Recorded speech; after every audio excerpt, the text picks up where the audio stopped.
Defending champions of pro football's toughest division, the Oakland Raiders faced an awesome 1973 schedule, including the undefeated world champions, plus every AFC playoff team.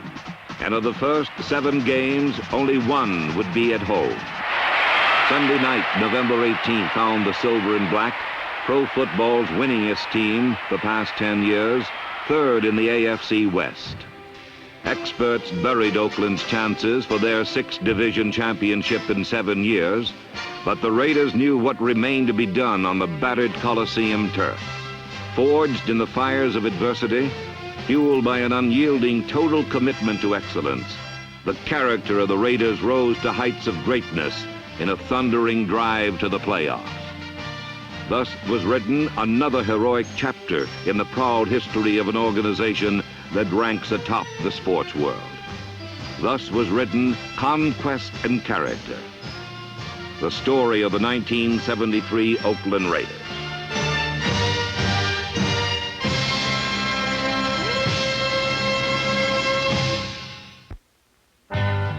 The challenge began in Minnesota against the eventual NFC champions. Darryl LaMonica started at quarterback and hit number 49, Mike Ciani, with 6 passes as Oakland gained 353 yards against the vaunted Purple Gang.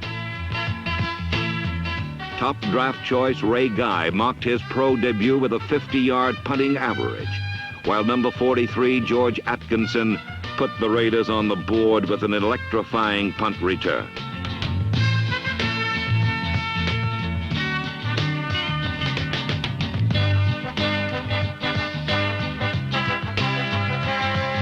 But in the end, veteran Fran Tarkington and Rookie of the Year Chuck Foreman spearheaded the Vikings' 24-16 win over the Silver and Black. The next Sunday found Coach John Madden and the Raiders at California Memorial Stadium against the world champion Miami Dolphins. The order of battle was set early as Dan Connors blacked out Larry Zonka's power. Then number 77, Bubba Smith, and the young Raider defensive unit turned off the light of flashy runner Mercury Morris.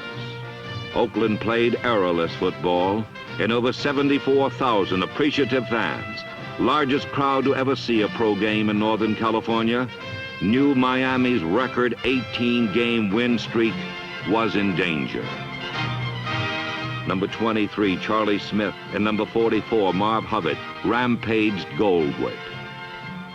4 times this duo drove within field goal range. 4 times astute coach John Madden called on veteran George Blanda.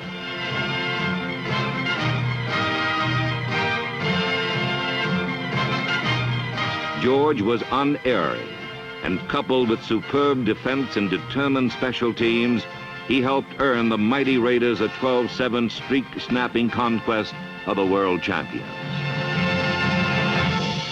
In week 3, in unfriendly Kansas City, Oakland faced the first of 5 straight grueling road games. Number 28, Clarence Davis, darted on a 76-yard kickoff return, but the Raiders registered only 3 points.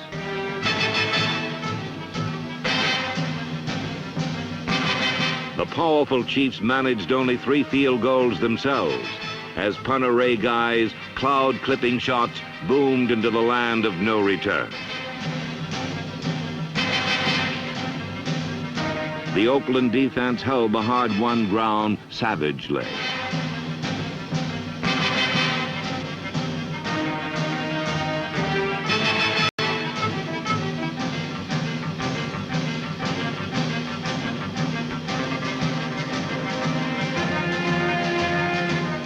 But with only 2 minutes left to play, a deflected pass sealed the Raiders' fate.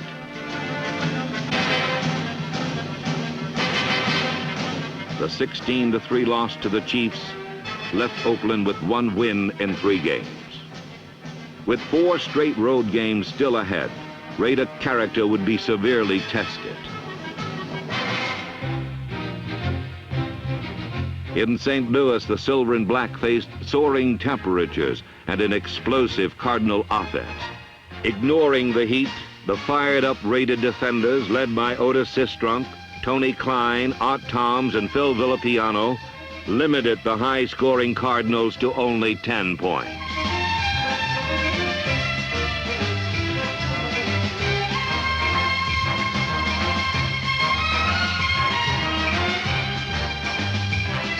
Behind flawless protection from Jim Otto, George Beeler, Gene Upshaw, Art Shell, Bob Brown, and John Vella, Kenny Stabler completed 19 of 31 as the surging Oakland offense gained nearly 450 yards.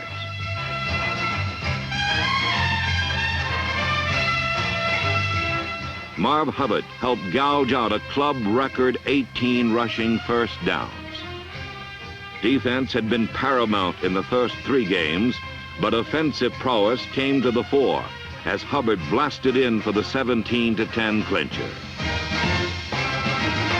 In Week 5, the traveling Raiders were on the road again, and this time it was San Diego that challenged Oakland's closed end zone policy. The silver and black gobbled up every Charger miscue.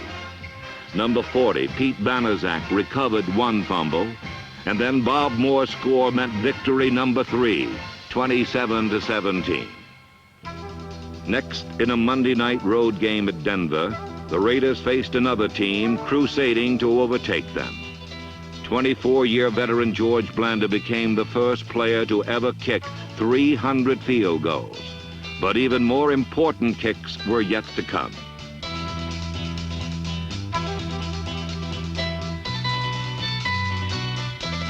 Three times the Raiders rallied from behind.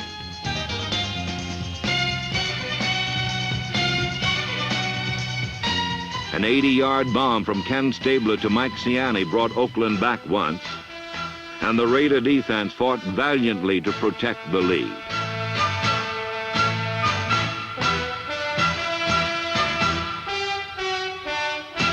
Despite clutch plays like this interception by number 31, Jack Tatum, the rugged Broncos forged a 17-13 lead.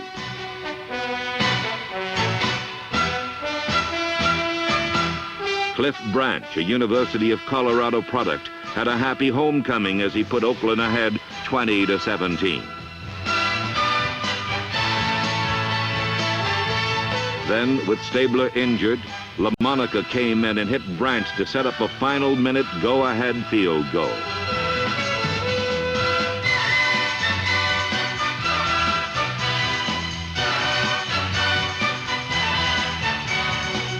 But Denver came back to tie the game at 23, and Oakland's 3-2-1 record left the AFC Western Division title up for grabs.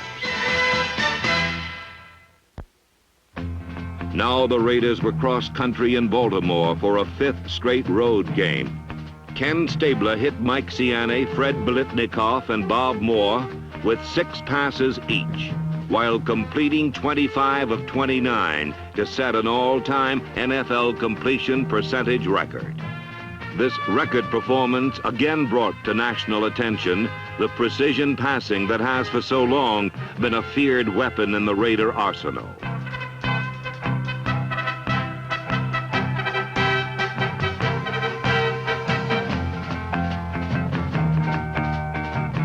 When the Colts tried to emulate Raider success, they ran into trouble from alert number 26, Alonzo Skip Thomas.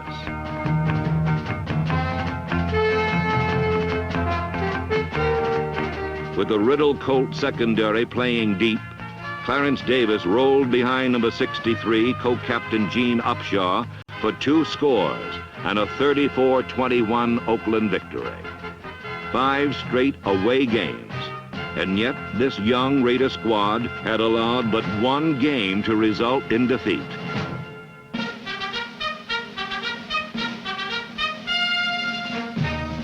Finally, the Silver and Black came home to the Oakland Coliseum. Their opponents in this 8th week of the season were the New York Giants. With a 40th consecutive Coliseum sellout crowd in attendance, the fatigue of travel and battle was temporarily forgotten as Coach John Madden skillfully unfolded a devastating game plan. Against New York, Raider superiority was evident from the opening whistle. Yard by yard, man by man, point by point, Oakland vanquished the Giants in a surge of raw power.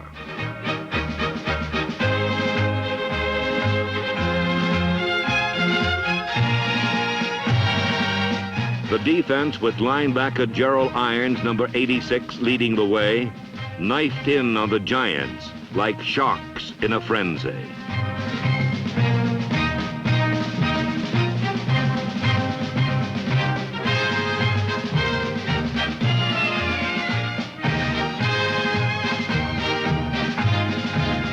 Down after down, the Raiders displayed the intensity of a proud team in search of its 9th consecutive winning season.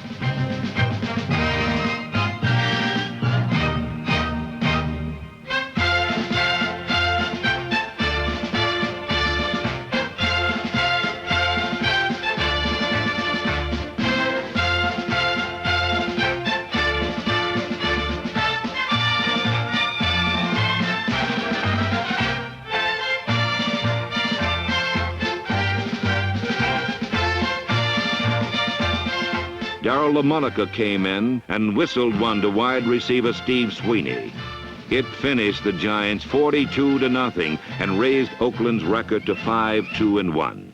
Against playoff-bound Pittsburgh, the Raiders were plagued by turnovers and penalties, and Ken Stabler suffered a knee injury.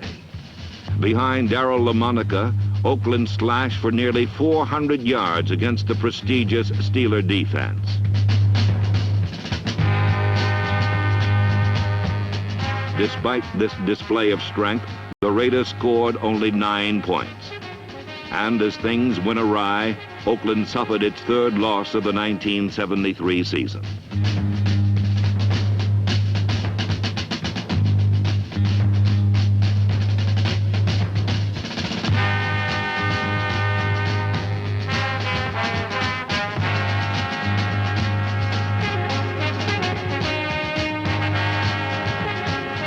But while the 17-9 defeat was damaging, the bruising defensive struggle with Cleveland the following week was even more costly.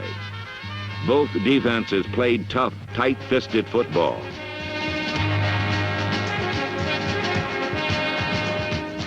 If you were lucky, you were able to crawl away.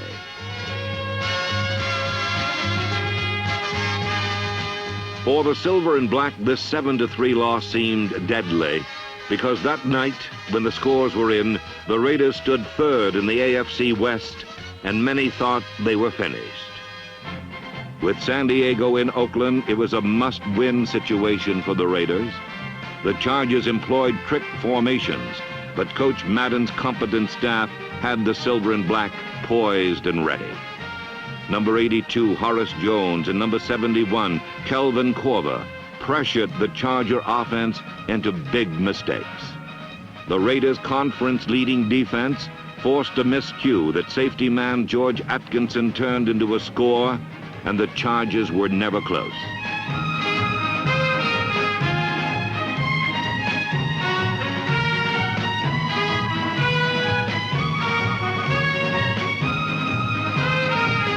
The defiant Raiders dug in and overpowered San Diego, 31-3. The victory was crucial. Oakland's comeback tradition blended with a strong pride that would not allow this team to give an inch, despite the imposing obstacles that barred their charge to the division title.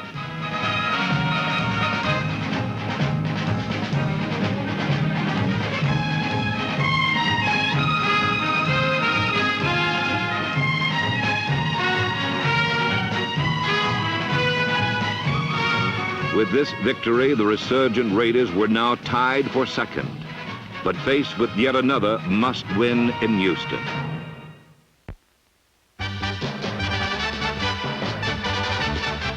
Against the Oilers, Marv Hubbard raced for 121 yards to contribute to a new Raider season rushing record of 2,510 yards.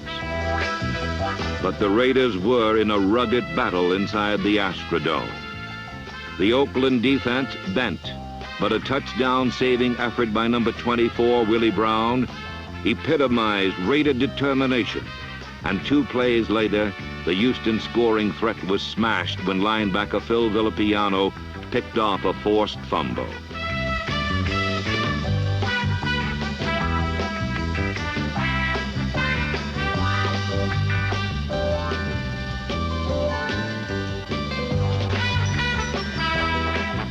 Fred Biletnikoff's clutch catch finished the Oilers 17-6. The Raiders were atop the AFC West, but on the horizon, the team that hated them most, the Kansas City Chiefs. The Raiders and the Chiefs, always a two-fisted, bruising struggle, and on this day, only one would survive in the standings. The silver and black defense stood ready, virtually invincible, and their message was clear. Number 48, Nehemiah Wilson, came up with a timely interception that helped limit the Chiefs to only 7 points. Then the Raider offense zeroed in with the big guns, and the explosion shook the football world.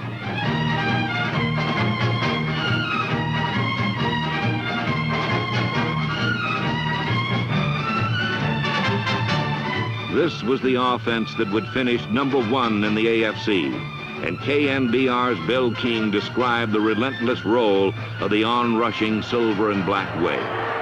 Stabler gives the ball here to Hubbard. He breaks a tackle to the 25, the 20, the 15, the 5. Touchdown, Raiders! Marv Hubbard, 31 yards as he hit off the left side. He got a block from Smith. He blew through the hole where Wilbur Young missed him and was off to the races with a fruitless pursuit by Jim Kearney. And Hubbard, with a 31-yard touchdown, gives the Raiders the lead of 13-0. Marv Hubbard did another crunch job.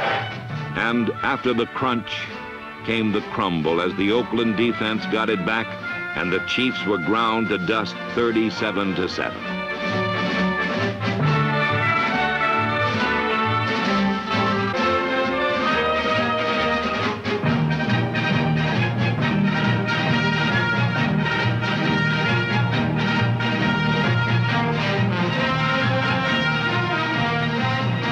Branch goes in motion from the left, and Stabler rises up and throws. Branch makes a touchdown catch, Raiders. There was an incredible play. Branch started in motion from the left. He stopped behind Upshaw, the left guard, reversed and came back to the left, slanted into the end zone. Stabler laid it in his hands. Now only 2 teams remain, and the last regular season game was the only one that mattered. The Raiders had battled back and now face the final challenge to their championship plans, the Denver Broncos.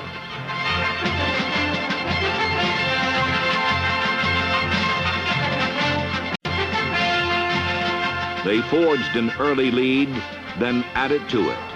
It's a big play in this drive right here. Hand off to Davis again. Fakes to go outside, cuts back to the middle of the 5. Touchdown, Oakland! The Raiders score again! Throughout the year, the aggressive Raider defense allowed only 175 points, 58 less than any previous season. And this intense pressure forced the Broncos to falter. Only the strongest survive in the final quarter of a title game, and on this December day, once again, it was the silver and black who conquered. A big play by the offense, and then another by the defense, rendered the final verdict, 21-17.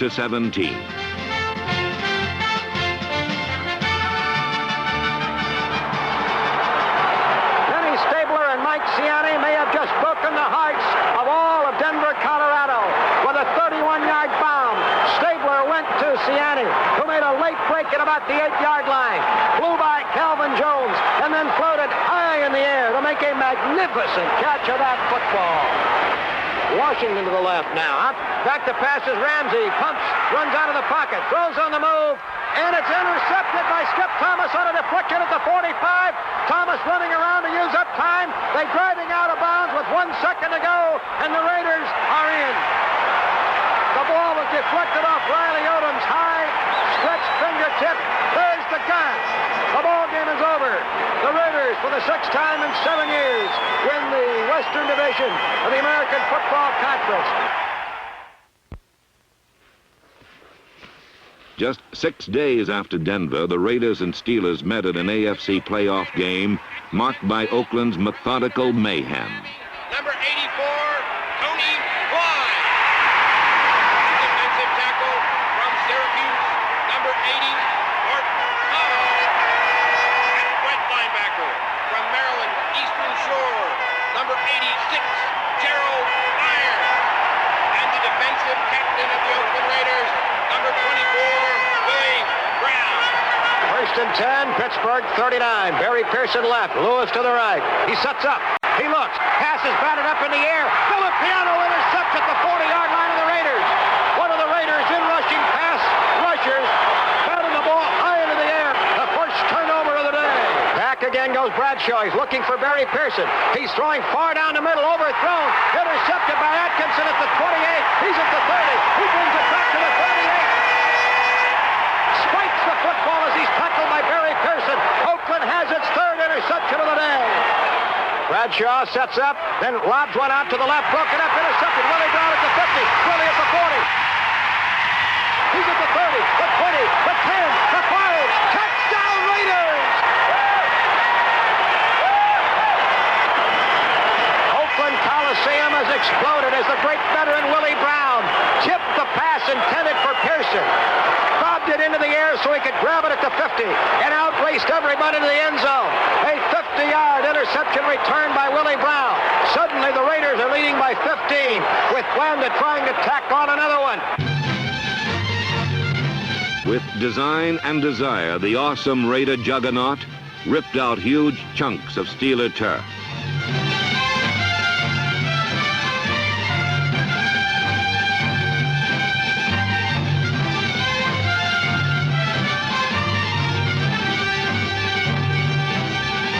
Time and time again, they drove to the end zone door and then battered it down.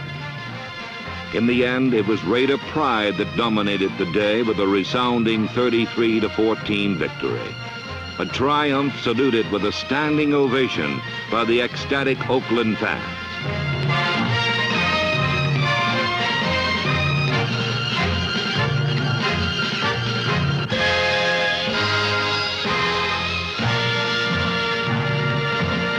"16 weeks after the league opener, the Raiders journeyed cross-country to meet the Miami Dolphins for the AFC Championship.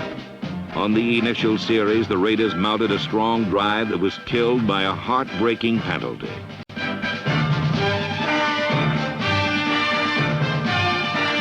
Miami came right back and powered in for the score. The Dolphins had won 23 straight in the Orange Bowl, and Raider efforts went for naught.